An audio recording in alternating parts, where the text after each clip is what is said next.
la Instituto para el Matrimonio y la Familia de la UCA y la Facultad de Derecho a través del Centro Santa Teresa de Calcuta. Como todos saben, el motivo o el objetivo es la capacitación en la protección de la infancia y la prevención de abusos y cómo lograr ambientes seguros para los niños, ¿no?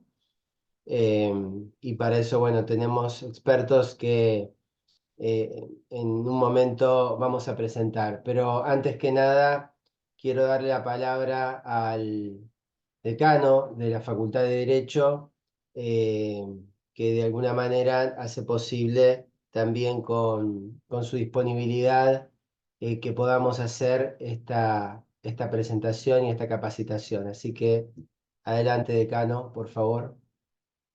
Muchas gracias, doctor Maino. Buenas tardes a todos.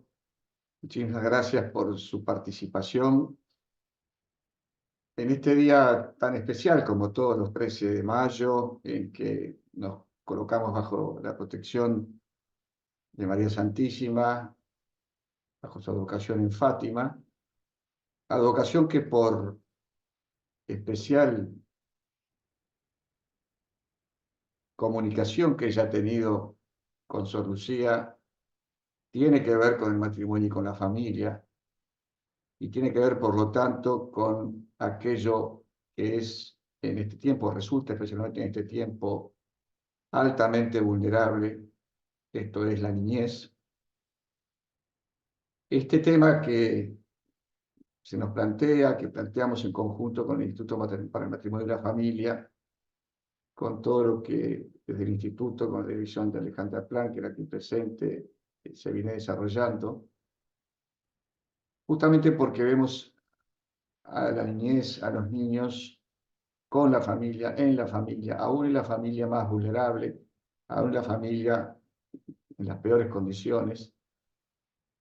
Y por eso este tema eh, que se plantea hoy, con dos muy queridos académicos, especialistas, los doctores Inés Frank y Hernán Muniz de la Casa, profesores que nos enorgullecen y que, junto con el doctor Maino como coordinador del Centro Santa Teresa de Calcuta, en nuestra facultad, la doctora Mariana Simone, que colabora en esa coordinación, y como he dicho, con la doctora Alejandra Frank y todo el equipo del Instituto para el Matrimonio de la Familia, esperamos poder prestar un servicio a todos ustedes que cotidianamente se enfrentan a esta problemática que tiene que ver con la protección y, como toda protección, tiene que ver con la prevención, en este caso, de todo tipo de abusos. Así que nuestro agradecimiento de parte de la facultad a todos ustedes, al Instituto para el Matrimonio y la Familia, a los doctores Frank y Muniz de la Casa, y esperemos que podamos encontrar fruto en este día por la protección de María Santísima. Muchas gracias nuevamente. Muchas gracias, doctor Garat. Y acto seguido voy a pasar a presentar a nuestro primer expositor, que es un experto en derecho penal. Eh, Esta charla va a tener dos partes. Esta primer parte tiene que ver con el abordaje de esta problemática desde el punto de vista del derecho penal, porque lo que nosotros estamos tratando de prevenir son delitos y hay que comprender estos delitos cabalmente.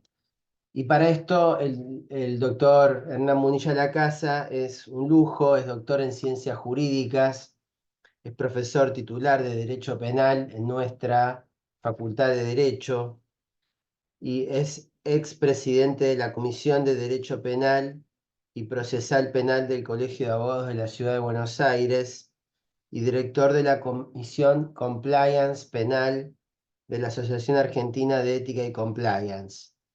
Una persona realmente muy formada y que con gran generosidad nos viene a ayudar para comprender esta problemática multidisciplinar y tan compleja. Muchas gracias, Hernán, y te dejo en el uso de la palabra. Bueno, muchísimas gracias, Gabriel, por la presentación.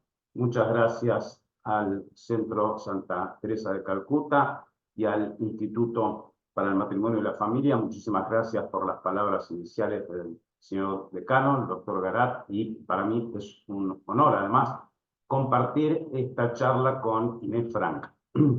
Como decía Gabriel en su presentación, el abordaje que voy a hacer yo de esta temática no puede provenir sino del derecho penal. Pero quédense tranquilos porque no es una clase de derecho penal. No voy a dar una clase de derecho penal, eso lo tengo claro, pero me resulta imposible no dar un pantallazo del elenco de delitos que están previstos en el Código Penal, aunque sea muy someramente. Esto tengo que hacerlo, ¿no? Me voy a referir entonces a los delitos y a ciertas cuestiones que están relacionadas y que son de interés, como por ejemplo, quién tiene que denunciar o quién está obligado a denunciar o a testificar, qué pasa con una falsa denuncia, con la calumnia, qué pasa con el delito de encubrimiento, cuándo prescribe esto, es decir, cuestiones que creo que son interesantes. Así que, como ustedes quizás sepan, en el Código Penal se agrupan una cantidad de delitos y bienes jurídicos que son valores que el legislador ha puesto, sin cuya observancia y respeto sería imposible la convivencia pacífica en una sociedad. Y uno de esos bienes jurídicos es precisamente la integridad sexual. Y aquellas conductas o comportamientos que lesionan, vulneran ese bien jurídico, entonces están previstas en el Código Penal y castigadas con pena de prisión en su gran mayoría. Entonces, dicho esto, voy a compartir con ustedes la pantalla para dar lugar a una presentación.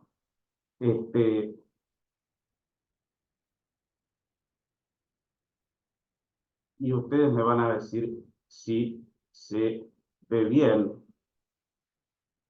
Se ve bien, ¿cierto? Mariana, sí. Sí, Hernán, perfecto. Perfecto, perfecto, perfecto. Bueno, muy bien. Entonces,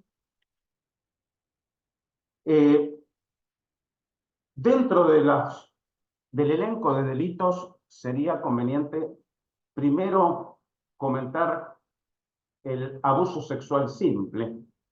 El abuso sexual simple, lo que castiga, porque el Código Penal no define lo que es un abuso, todo tocamiento de índole sexual contra el sujeto pasivo del delito, que puede ser tanto un hombre o una mujer, ¿sí? Y la clave es la falta de consentimiento de ese tocamiento, ya sea porque la víctima es menor de 13 años y por lo tanto hay una presunción de que no puede comprender cabalmente el acto, lo que está haciendo, o bien cualquier otra acción que sea sin el consentimiento porque es con violencia, amenazas, engaño, abuso de poder. Es decir, que lo que se protege como bien jurídico es la libertad sexual, tener un contacto sexual con quien se quiera. Y el abuso sexual simple justamente es sin consentimiento, ya sea por la edad o por algunas de las cuestiones que yo recién señalé, tiene pena de 6 meses a 4 años. Luego está el abuso sexual gravemente ultrajante, por su duración o por las circunstancias de realización. El abuso sexual con acceso carnal, que es la violación, con acceso carnal en vía vaginal, anal u oral. Y la última reforma del Código Penal agregó actos análogos, es decir, que actos análogos que se introduzcan objetos o partes del cuerpo en las dos primeras vías que mencionan, es decir, en la vía vaginal o anal. A partir de esta reforma, se superó una discusión que había de quién podía ser el sujeto activo del delito. En este caso puede ser tanto el hombre como la mujer. Hay distintas agravantes de estos delitos, son muchas, solamente menciono allí una, pero por supuesto si es por un ascendiente, un descendiente, si son 2 o más personas, si se transmite una enfermedad sexual, si se produce un grave daño en el cuerpo o en la salud de la víctima, y también en esto que yo marqué, si lo hace el sujeto activo es un ministro de un culto reconocido o no, o el encargado de la guarda o educación. Y aquí la pena se eleva de 8 a 20 años. Luego está la figura del estupro, que tiene a la víctima, que puede ser siempre tanto varón como mujer, tiene que ser mayor de 13, porque si es menor de 13 siempre vamos a estar en el abuso sexual simple, mayor de 13 y menor de 16 años, porque se considera que en ese rango etario tampoco hay una madurez completa como para saber exactamente de qué se trata, y hay un aprovechamiento de la inmadurez sexual de la víctima, en tanto hay una mayoría de edad por parte del autor, y por supuesto no tiene que ver el consentimiento, ¿eh? No importa que se preste el consentimiento, esta figura del estupro está, si se quiere, motivado un poco en lo que es la seducción, ¿no? El engaño. Y la agravante también repite, como verán, en casos de abusos de autoridad o el encargado de la educación o guarda. Hay otros delitos. La corrupción de menores, que consiste en promover o facilitar la corrupción. ¿Qué es la corrupción? Es desviar el sano instinto sexual, hacer pasar por normal lo que no es normal, a través de actos que son perversos, prematuros o excesivos. Promover la corrupción de menores de 18 años. Por supuesto que no cuenta el consentimiento. En tal caso, la pena es de 3 a 10 años. La agravante de la corrupción, que normalmente va asociada a otro delito, también es cuando se lleva a cabo, quien lo lleva a cabo el sujeto activo, utiliza abuso de autoridad u otro medio de intimidación, o también es el encargado de la educación o guarda, y en este caso la pena se eleva de 6 a 15 años. La prostitución, que no consiste, el delito no es ejercer la prostitución, no se castiga a quien ejerce la prostitución, sino quien promueve o facilita la prostitución, aún mediando el consentimiento de la víctima, que puede ser de cualquier sexo, varón o mujer. La agravante es similar al caso de la corrupción. ¿Qué otros delitos hay contra la integridad sexual previstos en el Código Penal? Publicaciones pornográficas. Se tiene una cantidad de verbos típicos de esta figura, solamente seleccioné expresar, facilitar, pero también es comerciar, es poner en circulación, por cualquier medio, toda representación de un menor de 18 años dedicado a actividades sexuales explícitas. Y está castigado con pena de 3 a 6 años y se agrava si es menor de 13 años. No, si fuese mayor de 18 años, hay otras agravantes. Las exhibiciones obscenas es otro delito que ejecuta por sí o por otro actos de exhibiciones obscenas que sean expuestas a ser vistas involuntariamente por terceros, es decir, si está a la vista de todos. Por supuesto, si alguien se trepa en un balcón, camina por la cornisa para llegar a ver lo que pasa en un quinto piso, eso no es que está expuesto a ser voluntariamente por terceros, pero si fuese en una planta baja, por supuesto que sí. Y hay lamentablemente tantos ejemplos diarios de exhibiciones obscenas en los transportes, en las plazas, en los transportes públicos, ¿no? Otra figura es el grooming, que se trata de contactar a un menor de edad con el propósito de cometer delitos contra la integridad sexual por medio de comunicaciones electrónicas y cualquier otra tecnología que transmita datos. Esto se castiga, es un delito relativamente nuevo, de 6 meses a 4 años. ¿Y qué pasa con el delito de encubrimiento? El delito de encubrimiento, ¿por qué lo traigo a colación? No es un delito contra la integridad sexual, es un delito contra la administración pública en general y contra la administración de justicia en particular. ¿Por qué? Porque se trata, siempre y cuando la persona no haya cerrado un acuerdo previo con el autor del delito, porque si no lo que rigen son las reglas de la participación criminal. Pero esto se trata de que no prometiste nada antes, pero bien podés, según el inciso primero, hacer un favorecimiento personal, es decir, ayudar a alguien a eludir las investigaciones de la autoridad o a sustraerse a la acción de esta, o favorecimiento real, que consiste en ocultar o alterar o hacer desaparecer rastros, pruebas o instrumentos del delito o ayudar al autor a hacerlo. Y por último, otra variante del delito de encubrimiento es no denunciar un delito, no individualizar al autor del delito cuando estuviera obligado a promover la persecución penal de ese delito. ¿Por qué traigo a colección esto? Porque también sería posible, y ha ocurrido, que una persona que comete un delito contra la integridad sexual, por ejemplo, en perjuicio de un menor, luego es ayudada por otra para o bien borrar las huellas del delito, los rastros, o borrar lo que contiene el celular, o eliminar fotografías, o esconder archivos, borrar huellas, o bien, según lo que dispone el inciso D que acá estoy señalando, no denunciar el delito. Podría entenderse que solamente en este caso del inciso D de no denunciar, solamente podrían ser sujetos activos del delito los fiscales o la policía, que son los que están encargados de promover la persecución penal de este delito. Bueno, esto no es así, y de hecho hay un caso fallado recientemente por la Cámara en lo Criminal y Correccional, que confirmó el procesamiento de una encargada de un hogar de niños por no denunciar el abuso sufrido por un niño internado. Un niño internado allí fue objeto de un abuso, la encargada no lo denunció y fue procesada.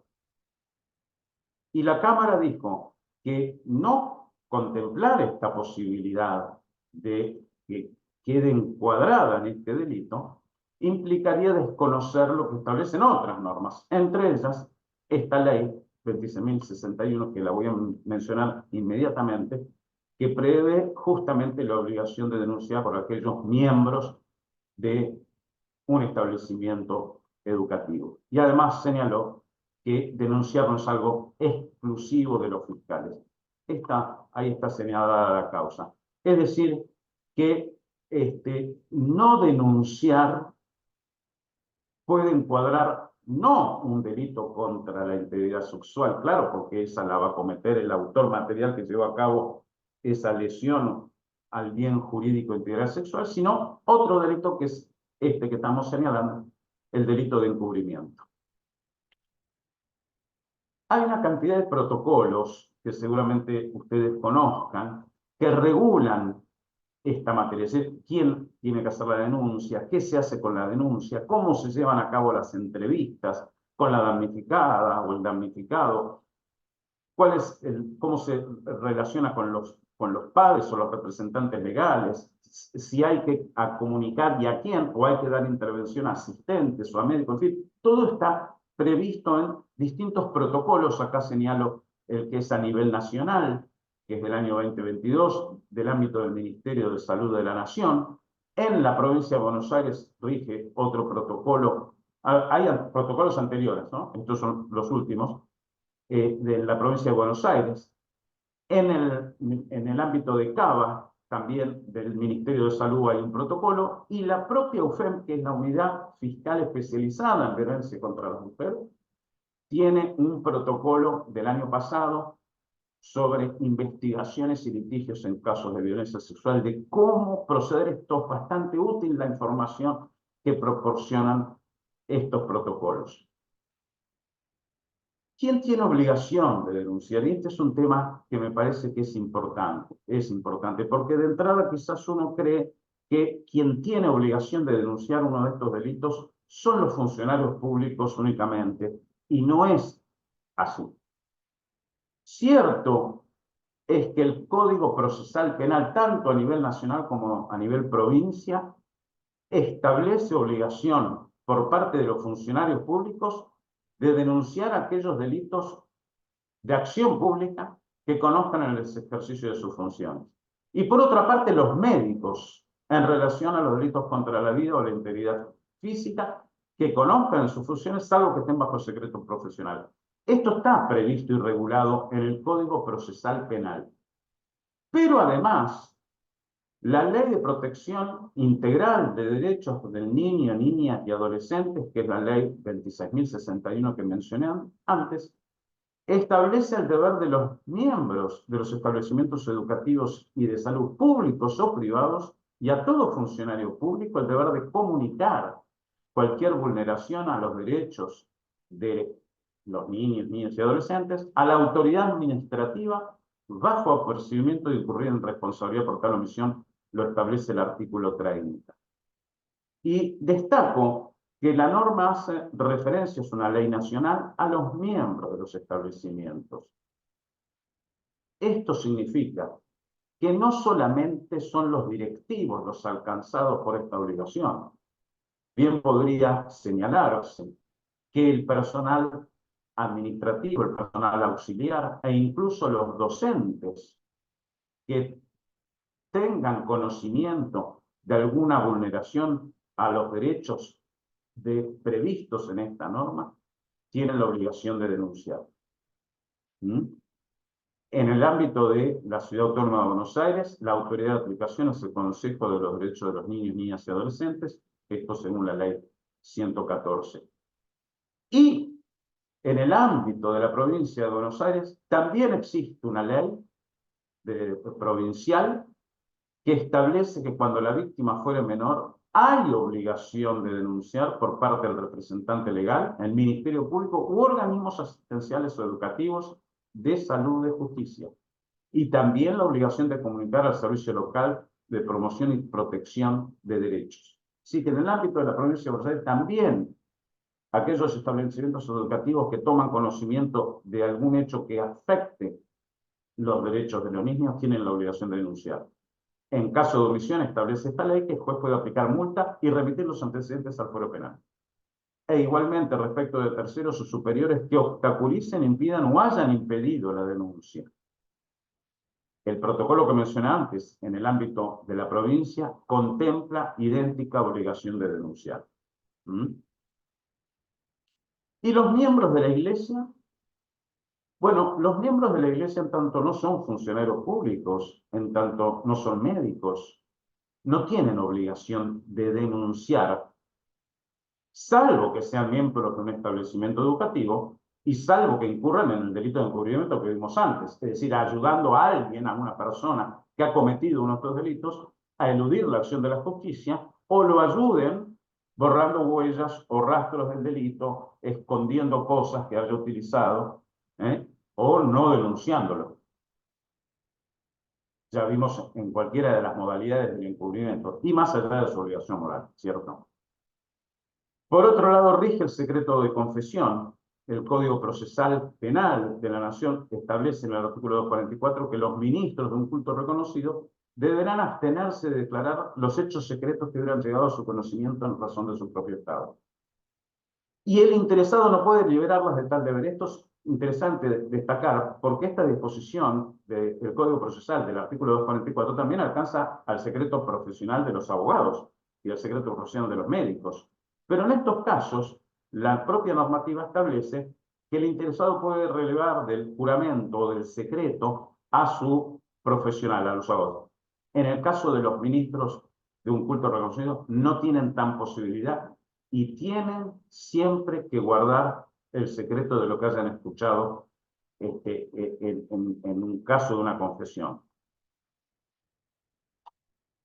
Por otro lado, los directivos empleados de los establecimientos educativos sí tienen la obligación de declarar, desde ya, de declarar y de decir la verdad, ¿no? Además, porque es otra carga que tienen los testigos bajo apercibimiento de incurrir en el delito de falso testimonio. Pero acá hay algo interesante de mencionar, que es un caso que encontré que se refiere a este tema del secreto. Se trató de una madre que hizo una denuncia de abuso sexual contra su hija menor por parte de su pareja. Y la madre contó que se enteró de este episodio porque se lo reveló un obispo que había recibido la confesión de la hija. Por supuesto, cuando la madre hace la denuncia, se inicia una causa y el imputado, la defensa del imputado, lo que hizo fue plantear la nulidad de lo actuado por provenir de la violación de un secreto de confesión. Esto de nulo no puede provenir de un delito. Interesante, la Cámara Nacional en lo Criminal y Correccional dijo que aún cuando el obispo hubiera violado las reglas de sigilo propias de la Iglesia, al transmitir lo que supo a la madre, correspondía rechazar la nulidad, porque no había incurrido en violación de secretos. Y esto es interesante destacarlo, al alertar acerca de su presumible reiteración en un futuro, es decir, que se verificó justa causa. El delito de violación de secretos es cuando se revela sin justa causa aquello que se conoció, en este caso por el Estado, en el ámbito de una confesión. Pero dice, revelar es sin justa causa. Cuando concurre justa causa, entonces no hay delito. Y acá se entendió que no había tal delito por el peligro inminente de que esa menor pudiera seguir siendo víctima de los abusos de su padrastro, lo cual era bastante razonable de pensar. Entonces, para evitar la comisión de esos delitos aberrantes en un futuro inmediato, entonces lo comentó a la madre quien hizo la denuncia. Y se entendió en este fallo que el sacerdote no violó el secreto de confesión por concurrir una justa causa. ¿Y qué pasa si es falso?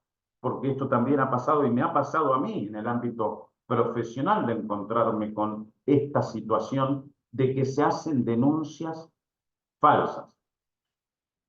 Y acá hay que distinguir. Una cosa es la falsa denuncia, que es denunciar falsamente un delito ante la autoridad, que es un delito contra la administración pública y en particular contra la administración de justicia, porque es poner en movimiento un engranaje judicial a sabiendas de lo que se está denunciando es falso. Y por otro lado, la calumnia. Cuando se imputa a una persona física determinada falsamente de la comisión de un delito que da lugar a la acción pública, entonces se comete una calumnia.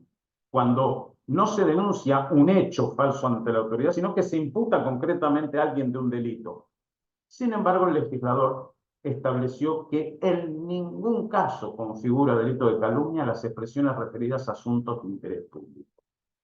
Es decir, que si, por ejemplo, imaginemos un sacerdote o un educador, es acusado falsamente de haber cometido un delito contra la integridad sexual, difícilmente, entiendo, pueda promover una querella por calumnias, porque muy posiblemente las expresiones que dieron lugar a esa querella se refieren a asuntos de interés público, porque verdaderamente tiene que haber interés público de si un educador o un sacerdote comete un hecho de esa naturaleza, con lo cual no prosperaría la querella por calumnias. Ahora bien, la calumnia es la falsa imputación de un delito que dé lugar a la acción pública. Sin embargo, el Código Penal establece que el abuso sexual, el simple, el gravemente ultrajante y el abuso con acceso carnal y el estupro son delitos de instancia privada, es decir, que se necesita el impulso del damnificado. No así en el caso de los menores de edad, porque si son menores, y esta es una reforma también bastante reciente al Código Penal, si son menores, se trata de un delito de acción pública. Si son menores de 18 años, ¿no? En ese caso, si alguien toma conocimiento de que un menor de 18 años ha sido víctima de un delito, entonces no es necesario que esa víctima o su representante legal insten la acción, formulen la denuncia, sino que, tratándose de un delito de acción pública, esa persona puede hacerlo. Esa persona me refiero a un educador, por ejemplo, que por lo demás va a estar alcanzado por la obligación que señalé antes de la ley de protección integral de los derechos del niño, de los niños, niñas y adolescentes. Y para ya ir completando el cuadro y no aburrirlos con tecnicismos, pero no me queda más remedio, discúlpenme, que ser algo técnico, con tecnicismos, sería importante abordar el tema de la prescripción en estos delitos que merecen un especial detenimiento. La prescripción es el tiempo que tiene el Estado para ejercer la acción penal y punir un delito que se haya cometido. Pero no lo puede hacer cuando quiere el Estado. No puede el Estado investigar y castigar o sancionar un delito cuando le plazca. El Código Penal precisamente regula cuándo. Y la regla general es que el plazo de prescripción comienza a correr desde el día en que se cometió el delito. Y si fuese continuo, desde que cesó de cometerse. Esto lo establece el Código Penal. Es decir, a partir de ese momento empieza a correr la prescripción, y la prescripción es de acuerdo con la pena máxima del delito de que se trate. Por ejemplo, el abuso sexual simple que comentamos antes son 4 años. Es decir, hasta 4 años, desde que se cometió hasta 4 años. Ahora bien, para el caso de los delitos que estuvimos analizando, que están en esos delitos, que son el abuso simple, el abuso gravemente ultrajante, el abuso con acceso carnal, el estupro, la corrupción, la prostitución, las publicaciones pornográficas y las exhibiciones obscenas, una ley reciente y modificación al Código Penal ha previsto que se suspende la prescripción mientras la víctima sea menor de edad y hasta que, habiendo cumplido la mayoría de edad, formule por sí la denuncia o ratifique la formulada por sus representantes legales durante su minoría de edad. ¿Por qué es esta reforma? Porque imaginemos el caso de una niña o un niño de 6 años que es víctima de un abuso. Difícilmente lo transmita, lo cuente, lo comunique cuando tiene esa edad. Difícilmente. Pero fue cometido en ese momento, razón por la cual empezaría a correr la prescripción desde ese momento. ¿Y qué es lo que pasa? Los delitos quedan prescriptos. Entonces hubo una ley, que ya no está vigente, pero sí estuvo vigente en un momento, que es la ley Piazza, que estableció que para estos delitos la prescripción comenzaba a regir a partir de la mayoría de edad. Es decir, que esa víctima de un abuso sexual, de una violación, a los 6 años, no comenzaba a contar la prescripción a los 6 años, sino a los 18, cuando tenía mayoría de edad. Y eso fue aún superado. Y la ley que rige en este momento es que se suspende cuando son menores, ¿sí? Mientras las víctimas sean menores de edad, y no cuando no comienza a computarse la prescripción cuando alcanza la mayoría de edad, sino cuando hace la denuncia o ratifica la que haya hecho su representante. Es decir, que imaginemos el caso de un niño o una niña de 6 años que es víctima de un abuso sexual con acceso carnal. Hay una violación. Pero se le ocurre denunciarlo 20 años después. Todavía no ha comenzado a correr la prescripción. 20 años después, cuando tiene 36 años, ahí hace la denuncia. Ahí empieza a correr la prescripción. A partir de que hace la denuncia. Por el plazo de la pena máxima del delito, que en el caso de la violación son 15 años, pero hay una disposición del Código que dice ninguno puede ser más de 12. Así que a partir de los 36 más 12, quiere decir que van a ser 32 años, van a pasar, acá dice las cuentas, 32 años desde cometido el hecho hasta que empieza a ser juzgado. Dicho de otra manera, esta reforma, entiendo, que ha convertido prácticamente estos delitos en imprescriptibles. Y la prescripción tiene una razón de ser. Es un instituto de orden público que tiene su razón de ser. Y entonces es la puja entre el derecho a esclarecer un hecho delictivo o aberrante, y el derecho que tiene la víctima de que sea sancionado su ofensor. Pero fíjense entonces esto, la prescripción recién empieza a correr cuando hace la denuncia, no cuando ocurre el hecho. Ahora bien, han habido casos en los que se decretó la imprescriptibilidad de estos delitos de abuso sexual por considerárselos una grave violación a los derechos humanos asimilable a los delitos de lesa humanidad. Son imprescriptibles. Esto hay un par de casos del Superior Tribunal de Entre Ríos y la Cámara de Casación de Paraná que estableció esto, pero no está en el código. No, el Código Penal dice cuándo prescriben, no dice que son imprescriptibles, y sin embargo así se estableció. Pero en otro caso bastante conocido, que ocurrió en Mendoza, el caso Próbolo, se rechazó expresamente este criterio y se dijo, de ninguna manera hay que considerarlos una grave violación a los derechos humanos asimilables a los delitos de lesa humanidad. Y se decretaron prescripciones en ese caso. Es decir, la prescripción en estos delitos, cuando son menores de edad, encuentra una enorme excepción a la regla. La regla es que empieza a correr la prescripción cuando se comete el delito. En estos delitos contra la integridad sexual, recién empieza a correr la prescripción cuando se hace la denuncia. Aun cuando sea hecha esa denuncia, 15, 20, 25, 30 años después. Y por supuesto, bueno, en lo particular no comparto el criterio de que sean asimilables al delito de lesa humanidad, como también se ha dicho que son asimilables a los delitos de lesa humanidad los delitos de corrupción administrativa, pues, pero eso tampoco está en el código. Se necesitaría una reforma al Código Penal que establezca la imprescriptibilidad de estos delitos.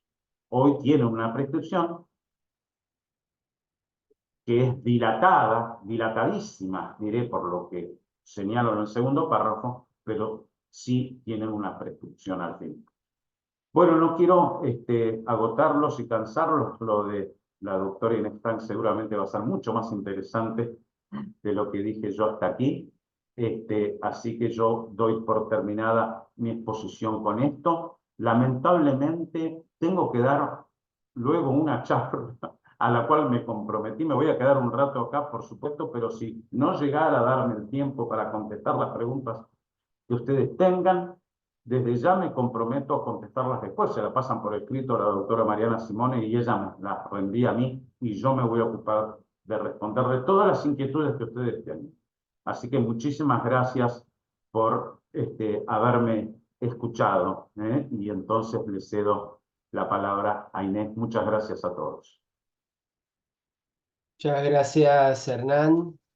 Bueno, como dijo Hernán, vamos a escuchar ahora a la licenciada Inés Frank, que es abogada, es licenciada en Ciencias Políticas y en Relaciones Internacionales, especialista en Doctrina Social de la Iglesia, licenciada en Derecho Canónico, todo por la Universidad Católica Argentina. También realizó un diplomado en Protección de los Menores en el Centro de Investigaciones, Información Interdisciplinar para la Protección del Menor y en el Center for Child Protection de la Pontificia Universidad Gregoriana de Roma. Actualmente es secretaria académica de la Facultad de Derecho Canónico de la Universidad Católica Argentina y coordinadora de la Comisión para la Protección de los Menores de la Arquidiócesis de Paraná y miembro y secretaria del Consejo Pastoral para la Protección de los Menores de la Conferencia Episcopal Argentina. Es directora del Consejo Latinoamericano de CEPROME y ha sido profesora invitada en el Instituto de Antropología de la Pontificia Universidad Gregoriana. Un dilatadísimo currículum volcado al servicio de los niños y de la protección de los ambientes. Así que con mucho gusto te escuchamos, Inés. Muchas gracias por tu generosidad de estar hoy acá. No, al contrario, muchas gracias al Centro de Santa Teresa de Calcuta y también al Instituto para el Matrimonio y la Familia por invitarme a estar con ustedes en este encuentro y más también después de la excelente exposición del doctor Munilla. Así que bueno, a mí me toca una parte que no es jurídica, la parte jurídica gracias a Dios se la dejé al doctor Munilla, la parte penal. A mí me toca quizás una parte un poco más amplia de lo que es el abuso sexual en la infancia y por eso, bueno, voy a también a compartir cómo hizo el doctor Munilla una presentación y voy a intentar no pasarme en el tiempo para poder dar espacio para las preguntas que puedan tener también los participantes. Bueno, ya deben estar viendo la pantalla, así que, así que bueno, vamos a compartir algunas generalidades sobre el tema del abuso, sobre el drama del abuso sexual, que quizás era un tema que hace unos años, bastantes, unas décadas, digamos, no se le daba tanta importancia. De hecho, es notable que en los papers científicos no se hablara tanto de este tema y sobre todo no se hablara tanto de las consecuencias que el abuso sexual podía generar cuando era sufrido en la infancia, ¿no? No se hablaba tanto porque se pensaba que los niños sufrían este abuso y lo olvidaban.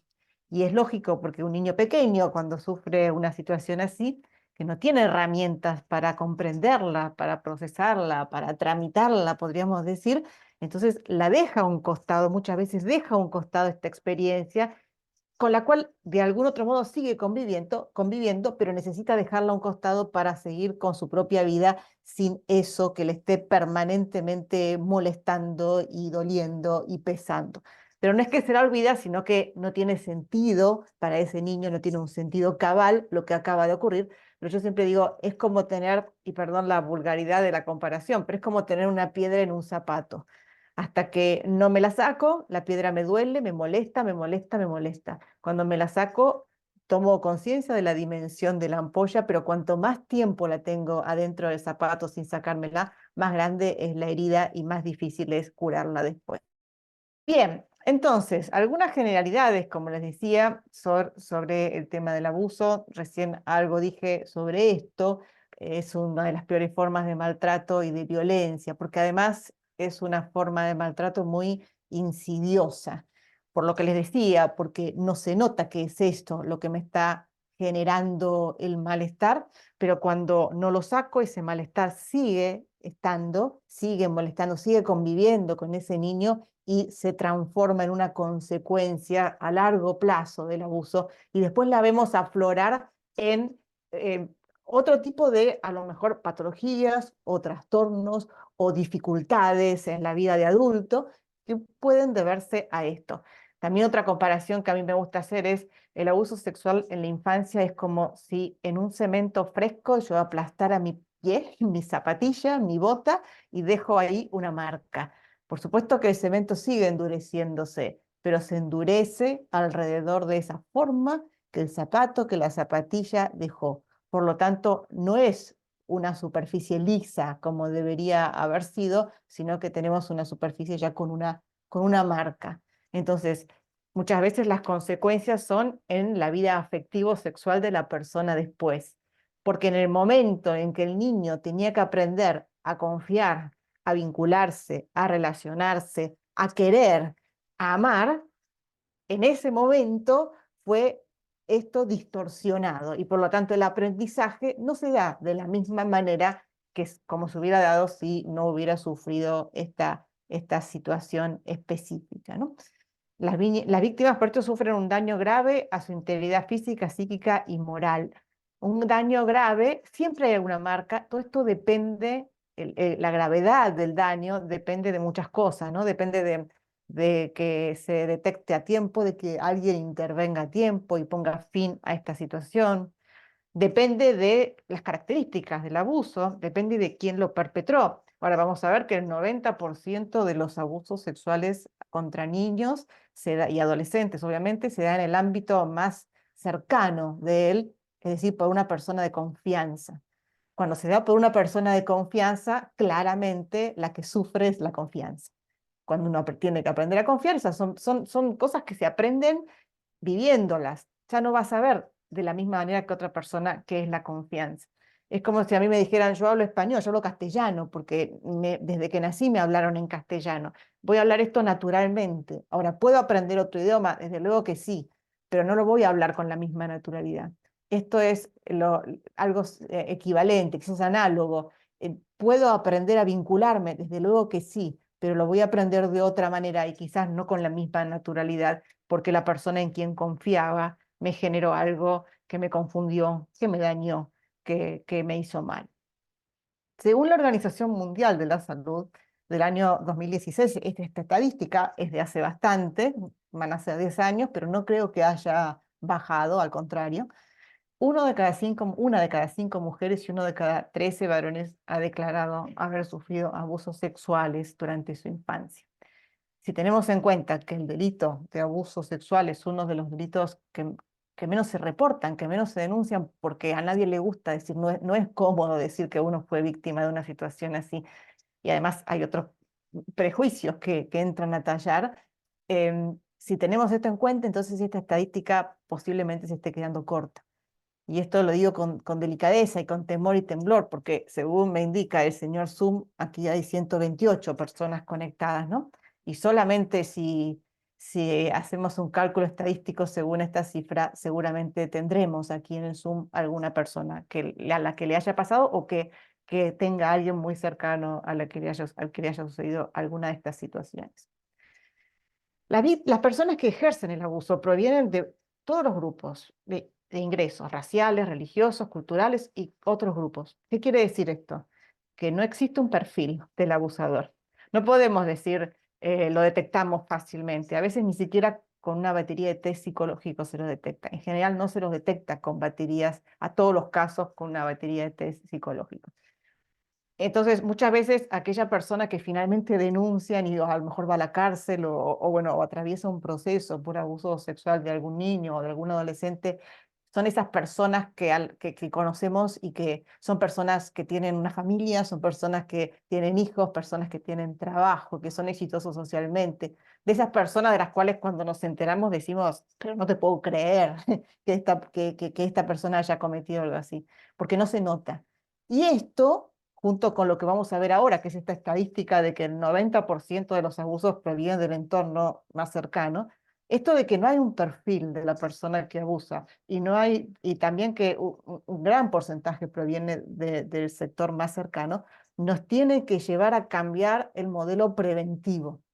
Porque si fuera, vamos a ver, creo que es lo que viene acá, si fuera un caso de que si fue una situación de que el niño es abordado violentamente en la calle, en la vía pública, por un delincuente que abusa de él, entonces la solución sería distinta, la prevención sería diferente. Pongamos más seguridad en las calles, le decimos al niño que no hable con extranjeros, perdón, con extraños, que no se acerque a personas que no conoce, que no confíe, pero le decimos esto al niño y no nos sirve de nada, porque justamente es la persona en quien el niño confía la que genera, la que practica este tipo de conducta, este tipo de delitos sobre él, ¿no? Entonces, esto nos tiene que hacer cambiar el modelo preventivo. Solamente el 10% más o menos de los abusos es perpetrado por personas desconocidas del niño y de un modo violento. El resto de los abusos es perpetrado por alguien de confianza. En primer lugar, familiares. Y esto es algo que a mí me choqueó mucho cuando empecé a estudiar el tema. El hecho de que familiares de sangre pudieran hacerlo. Porque uno podría decir, bueno, en familias ampliadas o familias ensambladas, pero no, también familiares de sangre y de hecho en una proporción bastante alta cometen estos delitos contra sus propios hijos, contra sus propios nietos, contra sus propios sobrinos, es decir, parientes de sangre, ¿no? Casi un tercio de todas las agresiones sexuales se sospecha, se sabe que es cometido por alguien que está biológicamente relacionado con los menores, con los niños.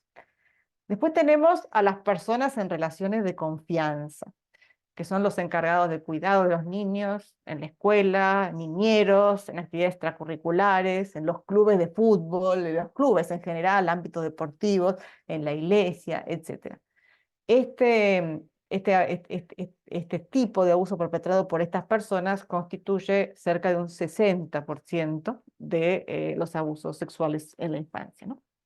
Y aquí, en este grupo, y también en el anterior, pero sobre todo en este grupo, las conductas de seducción son la herramienta principal, porque pensemos que estas personas se mueven habitualmente en el ámbito del niño y por supuesto que no quieren que el niño los denuncie, que no quiere que el niño, que no quieren que su conducta sea puesta a la luz, que sea hecha pública. Por lo tanto, necesitan que el niño guarde secreto, necesitan que el niño no diga que el niño no se resista al abuso. Y uno diría, pero ¿cómo no se va a resistir un niño a un abuso? Bueno, hay todo, si tuviera tiempo lo charlaríamos, pero el niño no se resiste al abuso porque la seducción comienza de a poco y se va incrementando. Es como aquel cuentito de Mamerto Menapache, perdón que sea tan así simple, pero de la ranita que la ponen en agua fría y de a poquito van subiendo la temperatura del agua. La ranita está nadando muy contenta en el agua y la temperatura va subiendo tan de a poquito que ella no se da cuenta hasta que el agua está hirviendo y la ranita se muere. Entonces, esto es algo que es lo que pasa. Un niño que todavía está aprendiendo a ver el mundo, a conocerlo, a confiar en las personas y que lo hace de la mano de sus adultos de confianza, es llevado justamente por un adulto de confianza a través de un camino de seducción que pasa por hacerlo sentir especial. Generalmente las personas que tienen la intención de abusar de los niños no eligen a cualquier niño para esto, eligen a niños con factores de riesgo elevado. No van a elegir a un niño que tenga una familia detrás que lo contenga, con quien ese niño tenga un buen vínculo. Van a elegir a un niño que esté solo, que no se ocupen de él, que por lo tanto necesite un adulto que lo quiera, que lo acompañe, que lo haga sentir especial. Entonces, cuando esto falla, bueno, este lugar muchas veces lo toma el adulto que después ejerce el abuso sobre ese niño.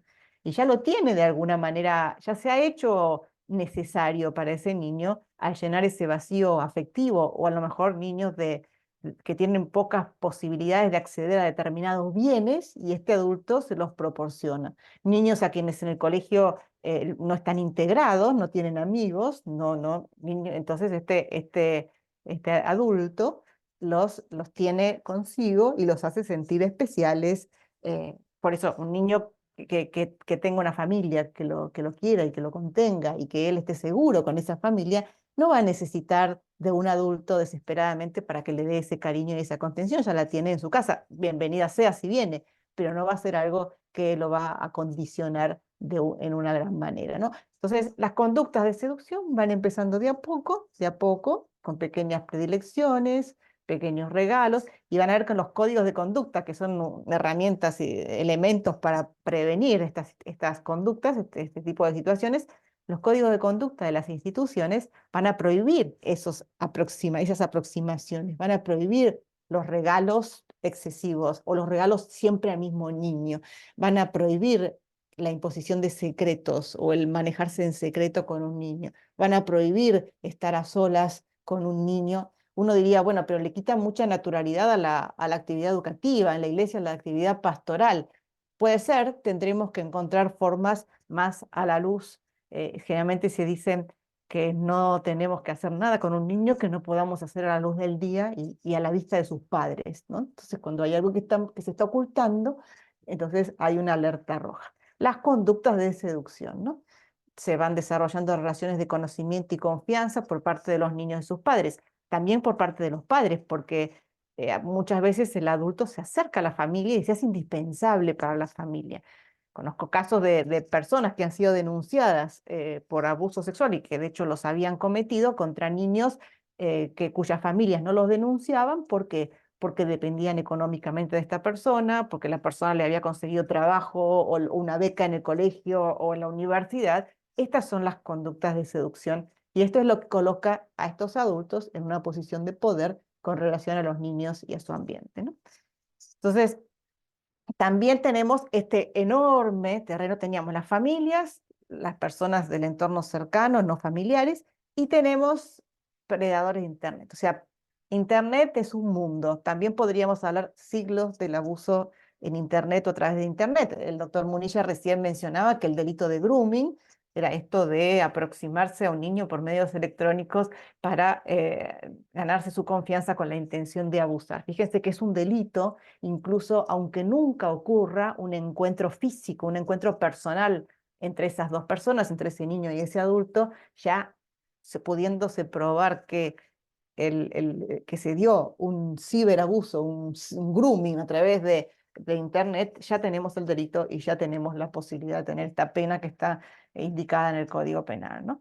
Entonces, el Internet se atrae a la víctima a un área de comunicación privada, donde el lenguaje se vuelve sexualmente explícito, a veces se le proporciona pornografía y se acelera el abuso hacia el contacto físico, aunque no siempre, ¿no? Es difícil para nosotros adultos identificar los indicadores de esto en los niños. Yo no los conozco, obviamente, a todos los que están presentes en la sala. Por las caras que veo, creo que todos somos mayores de edad y no somos lo que se llaman nativos digitales. Los niños hoy, la tecnología la viven como nosotros vivimos el encuentro personal y físico con las personas, con la misma naturalidad.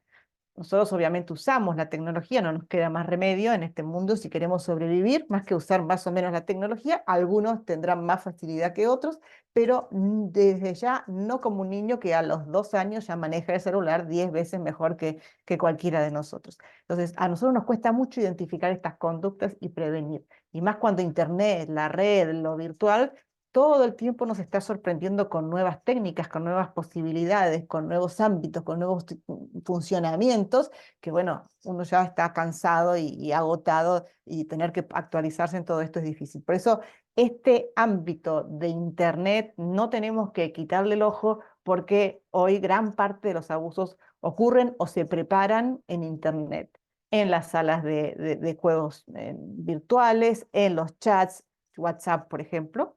Este tipo de mensajerías.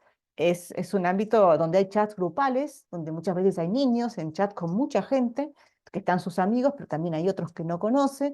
Bueno, también esto es una posibilidad para el abuso, ¿no? Todos estos elementos son muy buenos, tecnológicos son muy buenos, pero también tenemos que ser conscientes de los riesgos que, que llevan consigo, ¿no?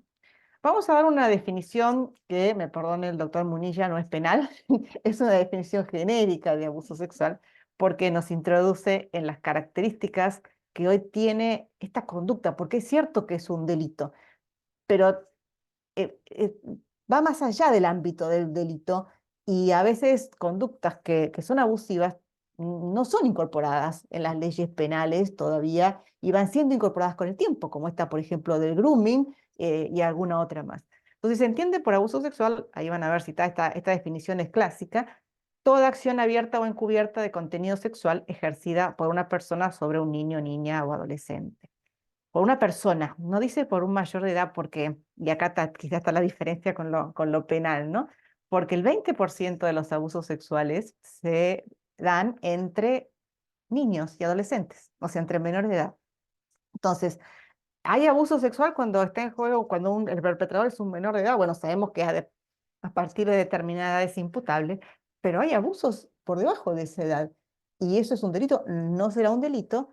Quizás a mí no me gusta llamarlo abuso sexual, quizás es una conducta sexualmente reprobable, una conducta problemática sexualmente, pero sí es cierto que el niño que la padece como un abuso, ¿no? Entonces, acá también incluimos estas situaciones que para los colegios son un dolor de cabeza, porque cuando hay una denuncia por un abuso hecho por los padres de un niño pequeño contra un niño más grande y son muy difíciles de manejar, pero bueno, ocurre. Y esta es una definición un poquito más compleja, pero que tiene algo que me gusta, que me parece claro, pone el énfasis en la estimulación sexual del agresor. El agresor, y ya nos vamos del ejemplo de los abusos entre menores, sino vamos a los adultos, ¿no? Para el agresor el niño es algo que lo estimula sexualmente. No hay amor, no hay cariño por el niño, es simplemente un deseo de satisfacerse, un deseo sexual, un, una necesidad sexual, ¿no? El abuso sexual, estamos hablando de eso. O también la gratificación de un observador, por eso todos estos delitos, estas conductas, si uno ve los manuales de diagnóstico de trastornos psiquiátricos, va a encontrar el voyerismo, va a encontrar el exhibicionismo, bueno, todo esto también entra dentro de los abusos sexuales, ¿no? Implica toda interacción sexual en la que el consentimiento no existe o no puede ser dado. Hernán Munilla recién hablaba del consentimiento, ¿no? Esto es claro.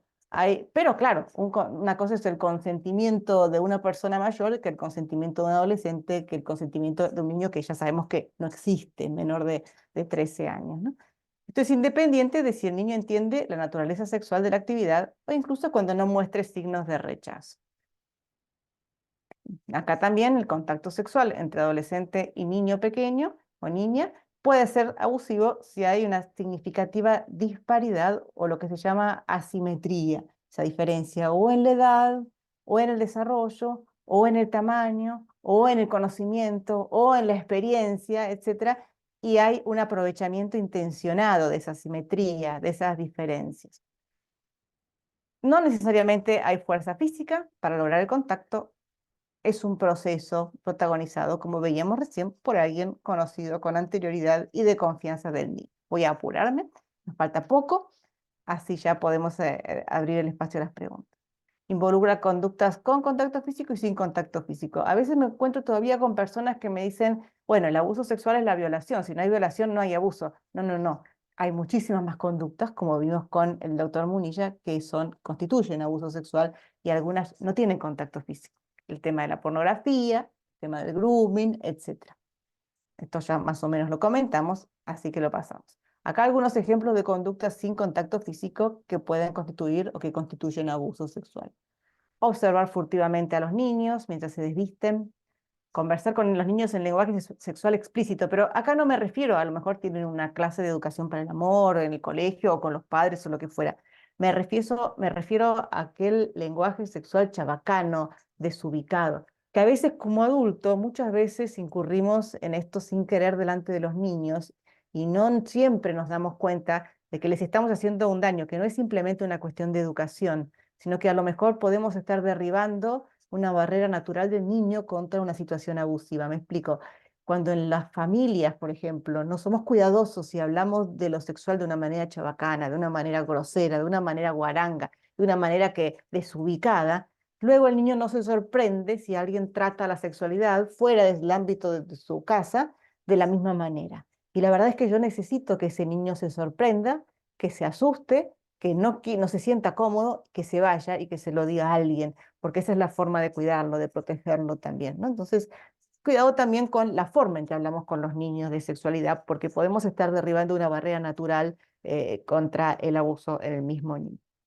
También forzar o incentivar a un niño a mirar actos sexuales entre niños, adolescentes o adultos, mostrarles material pornográfica, contacto y seducciones por internet. Y también tenemos conductas, bueno, con contacto físico, como decía, yo no me voy a meter en la tipificación de los delitos, pero podemos referirnos a estas conductas genéricamente como dicen los americanos, tocar aquellas partes del niño que generalmente están cubiertas por un traje de baño. Es una manera elegante de explicar cuáles son las partes que no se deben tocar de tal manera que el niño lo pueda entender, ¿no? Claramente. Para cualquier fin, obviamente, que no sea necesario para mantener al niño limpio y sano, que acá también hay todo un problema, porque en los jardines maternales, los jardines de infantes, hay una resistencia totalmente comprensible, incluso a cambiar al niño, a los niños, cuando se ensucian para no ser acusados de este tipo de actos, ¿no? Cuando ahí claramente no constituye abuso, cuando uno quiere limpiar al niño, cuidar al niño, y no lo hace con una intención abusiva. Hacer que el niño también toque las partes corporales íntimas de un adulto u otro niño de cualquier forma es un abuso con contacto físico. Vamos a ver rápidamente, muy rápidamente, algunos indicadores de cómo darnos cuenta de que algo está pasando, algo. Y acá quiero aclarar algo. Nunca voy a tener la certeza solamente por la observación de indicadores de que ocurrió un abuso. Voy a tener una aproximación, una sospecha. Voy a formar una sospecha más o menos fundamentada, pero que bueno, en determinados puntos sí me tiene que llevar a hacer algo, ¿no? Primero hay cambios generales en la conducta del niño víctima de abuso sexual. hay cambios generales. Era un niño que era alegre, era feliz, y ahora de golpe lo veo triste, deprimido. De golpe, porque claro, sabemos que los chicos tienen cambios, es parte del desarrollo de los niños, de los adolescentes, pero me estoy refiriendo a un cambio abrupto, a un cambio rápido. Cambios generales en su conducta, negativos. Un niño que era sociable y ahora está retraído y no quiere hablar con nadie. Un niño que le iba perfecto en el colegio, le iba bien en los estudios, tenía un montón de amigos y ahora no quiere ir al colegio, le va mal en los estudios, etc.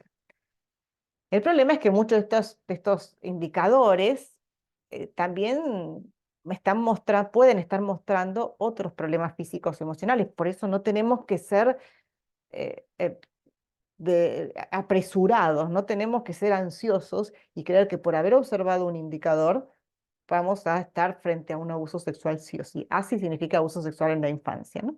Entonces los adultos nosotros tenemos que reconocer esos indicadores. Podríamos hablar largo y tendido de indicadores, solamente vamos a decir algunos indicadores generales, como la dificultad para conciliar el sueño o cambios en los hábitos de sueño, ya sea por insomnio o porque no duermen o porque duermen demasiado. Obviamente todo esto hay que considerarlo en el marco de un desarrollo del niño, ¿no? Del desarrollo esperable del niño, del momento por el cual está atravesando. Seguramente muchos de ustedes tendrán hijos adolescentes, y si yo les pregunto cuánto duerme un adolescente, seguramente me dirán, si pudiera, dormiría 20 horas por día, ¿no? Obviamente entonces que duerma mucho un adolescente no será un indicador tan manifiesto como que duerma mucho un niño pequeño que está aprendiendo a ver el mundo y que quiere estar despierto y que llora cuando solamente vieron que los niños lloran cuando se están por dormir, porque no quieren dormirse, quieren estar despiertos la mayor cantidad de tiempo posible. También las pesadillas, lo mismo, hay una edad en que son esperables las pesadillas en los niños, las que sean frecuentes, hay otra edad en que pesadillas frecuentes no son esperables.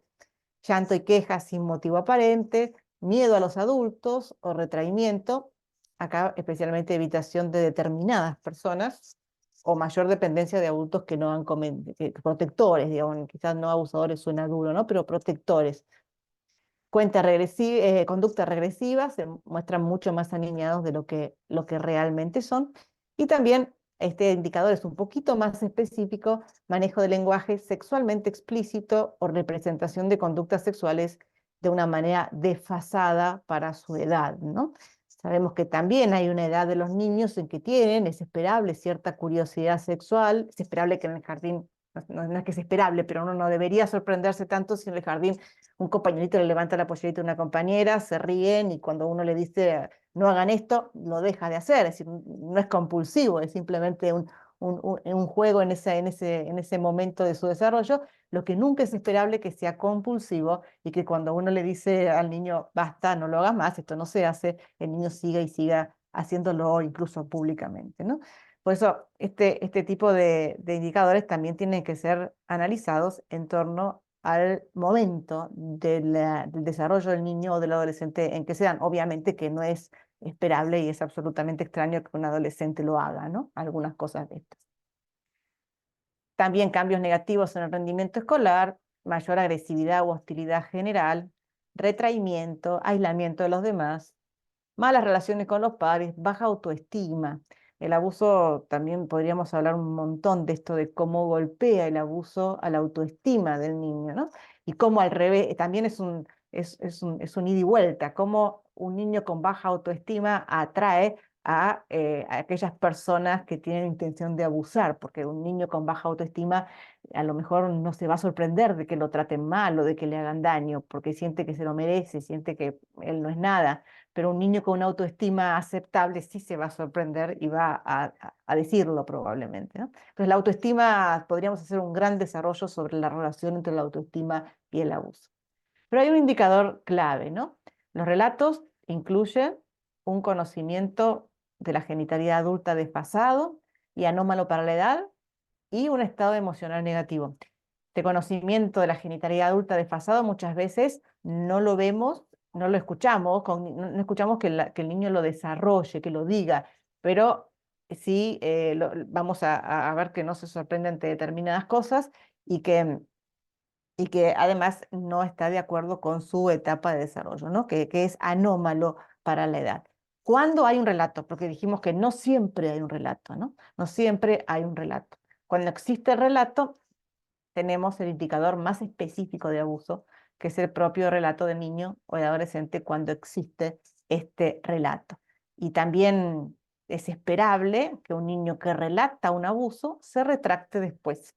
Esto lo estudió un autor, un psicólogo, Summit se llama, que esbozó el síndrome del abuso sexual infantil, que justamente culmina en la retractación, síndrome de acomodación al abuso sexual infantil, se llama el síndrome que describió este psicólogo, que culmina en la retractación porque el niño se asusta, porque el niño está denunciando en última instancia a alguien a quien él quiere, porque es alguien de confianza, entonces esto le genera al niño algo totalmente ambivalente y que no puede manejar, o también porque a veces el niño denuncia a alguien de su familia, entonces le cae amenazas, le cae un problema, un gran problema a la familia por esta denuncia, entonces es esperable que el niño se retracte.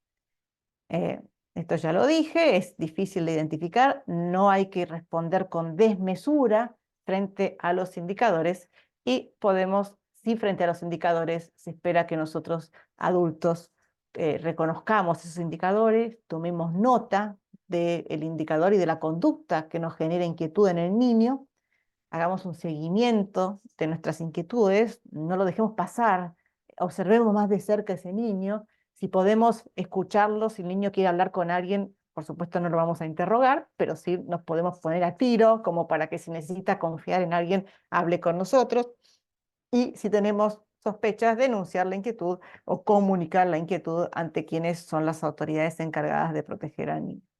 Y por último, ya les prometo que es por último, rápidamente, ¿qué tengo que hacer si un niño me pregunta o me dice, me revela haber sido víctima de abuso? Más que qué tengo que hacer, yo que no soy experta en interrogar niños, por supuesto no los voy a interrogar, más que lo que tengo que hacer, acá la clave es lo que no tengo que hacer. Hay una mezcla entre lo que sí tengo que hacer y lo que no tengo que hacer. Respetar los sentimientos de ese niño, escuchar esa revelación en un lugar privado y tranquilo y anotar los detalles de lo que me dice, anotar, por supuesto, no delante del niño, aunque a lo mejor como somos ya adultos y la memoria a veces nos falla, una palabra, un nombre, una fecha, un lugar, podemos anotar rápidamente, pero se recomienda que después que termine el diálogo con ese niño, inmediatamente que tengo fresca la cosa, lo ponga por escrito con las mismas palabras del niño, lo más ajustadas y exactas posibles sin poner ningún ingrediente propio, por más indignada que esté o lo que fuera. Anotar nombres, lugares, etcétera. No tenemos que volver a interrogar al niño, eso no es para nada recomendable.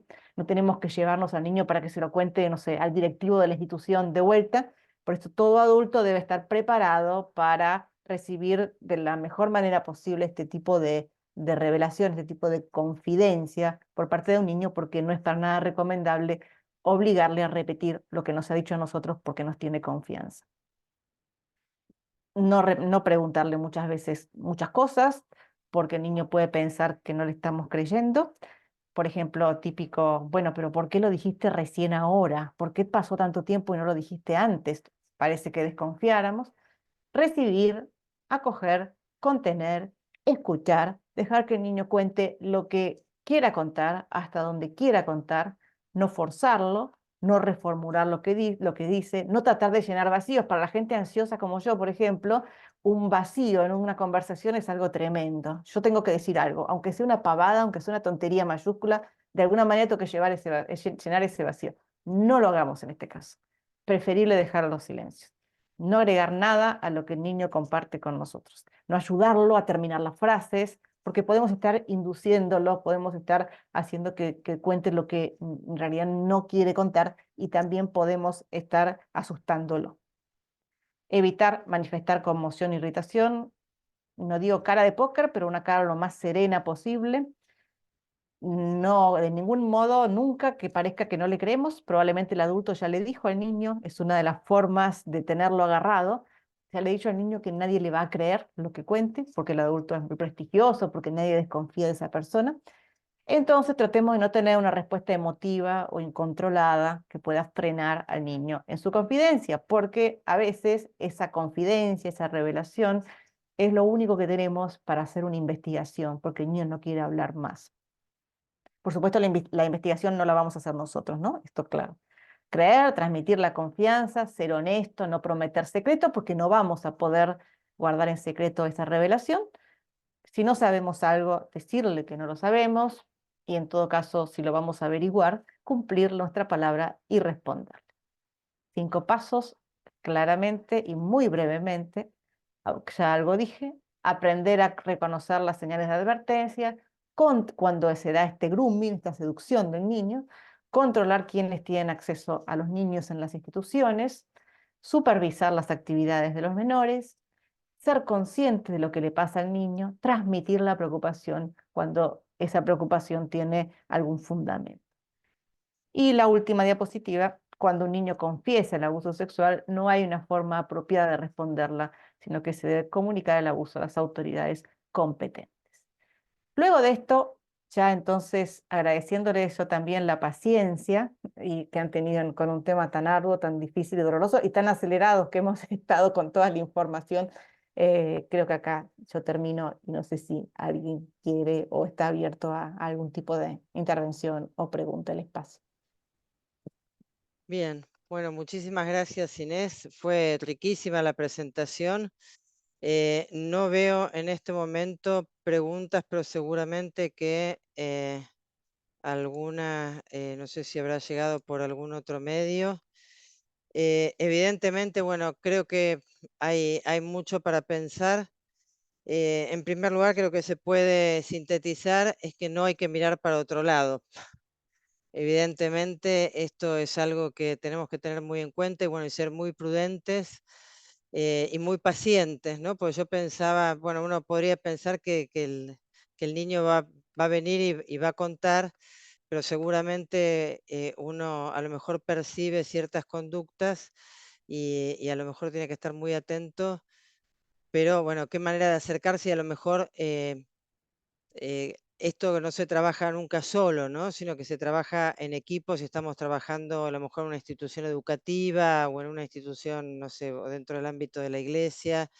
eh, es muy difícil también cómo aproximar. Una cosa que me llamó mucho la atención, esto que vos planteabas, ¿no? Que tiene que ver también con lo que decía al principio el doctor Garat, niños que no tienen una familia que los contenga, niños que están solos, que tienen ese vacío afectivo. Entonces, bueno, son como carne de cañón para que esté allí el abusador dispuesto a atacar e incluso al contexto, ¿no? Pero bueno, acá Luis Rojas levantó la mano. Y veo también que hay una pregunta. Sí. Voy a la pregunta de Gabriel. Acá hay una pregunta que pone Gabriel Maino. Y después vamos a la pregunta de Luis. ¿Cómo se debe actuar cuando agresor y agredido son menores de 16 años? ¿Corresponde hacer una denuncia y ante quién? En realidad, hay acá también esto se une con otra pregunta que ahí me llegó de manera directa en el chat de quiénes son las autoridades competentes. Y esto es un poco lo que dijo Hernán Munilla al terminar su exposición. Él habló de la autoridad competente en la provincia de Buenos Aires y la autoridad competente en la ciudad de Buenos Aires. El doctor Munilla se refirió a la ley 26.061, que es la ley de protección de los derechos de las niñas, niños y adolescentes. Esta ley es local, o sea, la aplicación es local, es decir, cada provincia, cada jurisdicción tiene su propia autoridad de protección de la infancia. En general son autoridades administrativas, pero eso toca averiguarlo en cada localidad. El Consejo del Menor y la Familia, en el caso de la Ciudad de Buenos Aires, también hay que ver, no tengo presente en la provincia de Buenos Aires, pero esas son las autoridades competentes como para actuar. Y a veces autoridades educativas, porque a veces estas situaciones se descubren aunque no se lleven a cabo en la escuela suele ser, el colegio suele ser una especie de caja de resonancia de todo. Entonces el niño cuenta ahí lo que le pasa y es la escuela la que termina actuando y la que termina haciendo esta comunicación. Entonces a veces hay autoridades educativas que también consejos de educación, que también uno puede, son autoridades competentes en esto, depende también del ámbito donde se revele la situación, pero que son autoridades competentes y que no necesariamente es una denuncia penal, es decir, no es una denuncia penal lo que uno está haciendo, es una comunicación, salvo que tenga la obligación de denunciar penalmente, en cuyo caso hará una denuncia penal, pero si no es una comunicación a una autoridad que en general es administrativa, que va a ser la que haga una investigación y en todo caso, si hay que denunciar, sea esa autoridad oficial la que lleve adelante la denuncia, ¿no? Por supuesto que la persona que alertó es un testigo importante, pero no va a ser ella la persona que no va a hacer la denuncia penal ella. Entonces la autoridad competente para responder y lo que tengo que hacer es avisar a la autoridad competente, ¿no? Los colegios lo tienen súper aceitado el camino, porque realmente tienen su supervisión, tienen sus autoridades educativas y se lleva muy bien, muy adelante, pero la autoridad de protección de la infancia es a quien deberíamos recurrir en esos casos. Perfecto, muchísimas gracias. No, no. Luis Rojas. Luis tiene el El micrófono. micrófono, sí, si se puede No se silenciar. puede mutear, me parece que lo. eh, No, hay que autorizarlo. Mariana. Creo que yo puedo. Mira, ahí lo están habilitando, ¿eh? Ah, perfecto. Si hay alguien más, puede hacer la pregunta por escrito. Ah, Hola, ahora sí. sí, Bueno, Bien. Luis. muchísimas gracias por la presentación. No, una pregunta, justamente cuando vos explicabas que, digamos, ante la sospecha, tampoco exagerar o exacerbar esa sospecha antes de tener, digamos, algo más claro sobre la posibilidad de un abuso sexual. Pero cuando una familia o unos padres tienen la duda, pero no la certeza, estaría indicado consultar, digamos, con alguna, digamos, algún profesional de salud mental o algo como para tratar de investigar un poquito más y con una técnica adecuada, ¿no? Sí, claramente esa consulta. Yo me Podría refería. ser un consejo ese. Sí, podría ser un consejo y ciertamente que muchos lo hacen ya, algunos otros quizás no, pero es recomendable. Algunos indicadores son indicadores, por ejemplo, el niño se hace pis en la cama. Eso es un indicador, pero también puede estar indicando un montón de Claro. cosas. Es decir, que el niño, no sé, le nació un hermanito y está desesperado con un ataque de celos, o se están mudando, los padres se están separando, otro tipo de trastornos que puedan estar, o de adversidades, de situaciones que le puedan estar pasando ese niño. Me refería a ese tipo de indicadores que son muy inespecíficos, ¿no? Después, cuando uno observa esto, lo recomendable, como decía, es observar. Seguramente va a aparecer, si hay un abuso, van a aparecer otros indicadores y uno ya va a tener un caminito frente al cual, por supuesto, es recomendable consultar con una persona de salud mental. Después hay otros indicadores físicos también que no mencioné, por ejemplo, repetidas infecciones urinarias, etcétera, que bueno, el médico las tiene que detectar. Me acuerdo el caso también de una persona que detectó el abuso sexual de su hija pequeña por eso, por repetidas infecciones urinarias, ¿no? Entonces, consultas a profesionales tanto de salud física como de salud mental, sí es recomendable. Y en un punto, cuando ya realmente esto me molesta, me incomoda, siento que tengo que hacer algo, una consulta a lo mejor informal a una autoridad de protección de la infancia para que me diga cómo proceder desde la experiencia, también es recomendable. Bueno, muchas gracias y de nuevo felicitaciones por No, la gracias a usted. presentación. Muchas gracias, Luis. Bien. No sé si hay alguna otra pregunta, alguna duda, alguien más que quiera preguntar. A veces las preguntas aparecen después, así que yo Sí. también me quedo como el doctor Munilla a disposición de los que quieran hacerlas después, si me las hacen llegar sin ningún problema.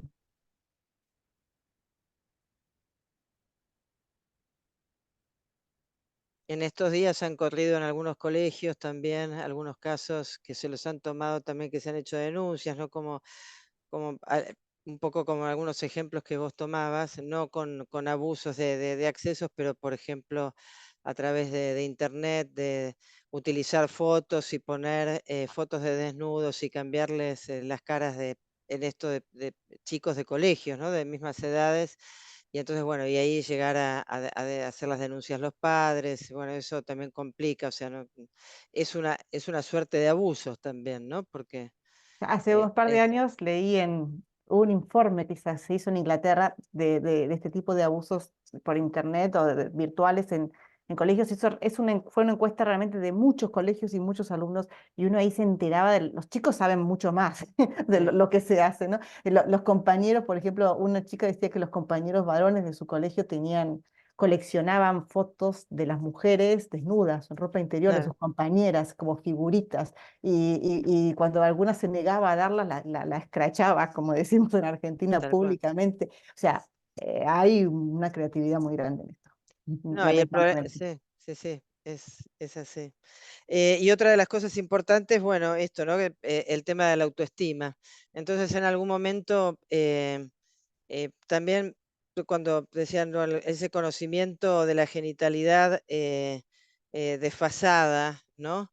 Yo pensaba también qué importante también es ese conocimiento de la sexualidad acorde, como también para que no se asusten, sino que también tengan un conocimiento real de lo que significa la sexualidad humana, también para que no queden paralizados ante situaciones de riesgo que siempre van a estar. También qué importante es eso, ¿no? Sí, y si me permitís un comentario, estoy Sí, verborrágica hoy. Te diría que el tema a ver, de la educación de la sexualidad, de la prevención de abuso a través de la educación de la sexualidad es un tema muy delicado, porque la forma en que el niño se aproxima por primera vez al tema de la sexualidad no puede ser una forma asustante, una forma de tener exacto, miedo, de que es algo que te va a hacer mal, que tenés que cuidarte. Por eso hay que hacerlo con mucha delicadeza. Evidentemente la familia es el exacto. ambiente natural para hacer esto, ¿no? Pero bueno, sabemos los tiempos Bien. en que vivimos. Bien, bueno, no los queremos extender más. Si no hay preguntas, también como dijimos o como dijo el doctor Hernán Munilla, en todo caso, si hay alguna pregunta, después nos las hacen llegar a la doctora Mariana Simone. Les adelantamos que habrá otro encuentro más, todavía no tenemos la fecha, que será sobre temas de pornografía y juego, temas tan fantásticos como este del abuso, pero bueno, son necesarios ponerlos también. Así que bueno, ya los vamos a convocar, los vamos a invitar. Así que bueno, les agradecemos muchísimo la respuesta a la convocatoria. Los dejo, yo los saludo de mi parte. Muchísimas gracias a Ine Frank. Hernán creo que ya se tuvo que retirar. Muchísimas gracias a cada uno de ustedes. Gabriel, si vos querés saludar, muchísimas gracias Mariana por toda la organización también. Igualmente, gracias y bueno, al servicio de todos ustedes, siempre para lo que sea necesario. ¿M? Un Muy bien. saludo cordial. Hasta luego. Muchísimas Muchas gracias. gracias y que tengan buenas noches. Gracias. Adiós. Buenas noches. Hasta luego.